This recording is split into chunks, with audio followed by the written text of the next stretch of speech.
Well, I'll start by describing what a solvent is. A solvent is anything that dissolves something else. So water is a solvent, your blood is a solvent, ocean water is a solvent.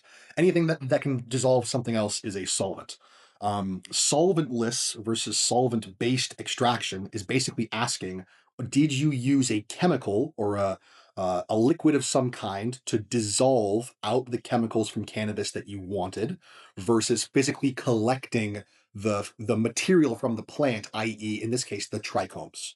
So solventless extraction that does not use chemicals is based primarily on the act of physically collecting trichomes from the plant. Does that mean you're sifting the plant material? Does that mean you're washing the plant material? There's a variety of different ways that you can do that depending on your culture and what you have access to. But generally speaking, solventless involves no chemicals and is about the physical act of removing trichomes from the cannabis plant. Solvent-based extraction is using a chemical instead to dissolve the contents of those trichomes into the solvent. The classic example of this is salt water. Water will dissolve salts, and salt is hidden within the water. If you boil away all of your water, what are you left with? Salt. So, much like this in cannabis, we can dissolve our trichomes in our water, not actually water, but in for the sake of this instance, water. And then if we boil away our water, all we're left with is cannabis oil because that's what we dissolved in there in the first place. So, classic examples of solvent-based extraction would be using chemicals such as ethanol is a classic. That's what we use here at Southern Sky Brands. Hydrocarbons such as butane and propane, and then supercritical CO2, which is where you can pressurize CO2 so hard that it turns into a liquid. Those are your three main solvents that are used for solvent-based extraction.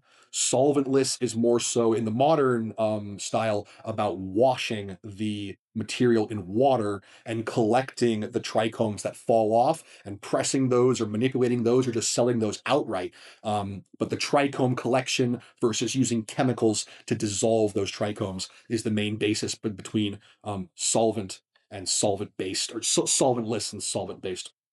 Uh, Final point to mention would be the benefits of solventless are that you're guaranteed 100% you're chemical free.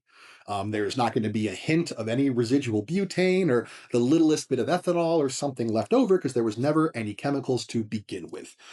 So a lot of people out there really appreciate the cleanness that comes with a chemical free production process. The downside of solventless is that you get much less yield. So things like rosin or bubble hash, you end up getting two, three, four times less yield per gram of material that you start with than what you get out as compared to things that are solvent based. Different processes also lend themselves to creating different product types. For instance, CO2 oil will always come out quite liquid, not solid, and therefore you couldn't do a concentrate with it, which is a bit more of a solid base. Whereas rosin will come out solid, and you'll have to turn it into liquid if you want to do something like a vape, something like that. So different production processes promote different downstream product types, and ultimately, when you're building a business, a cannabis business, you're basically working backwards. You're trying to ask, what products do I want to make? And then based on that, what types of extraction should I get to then supplement the creation of those products?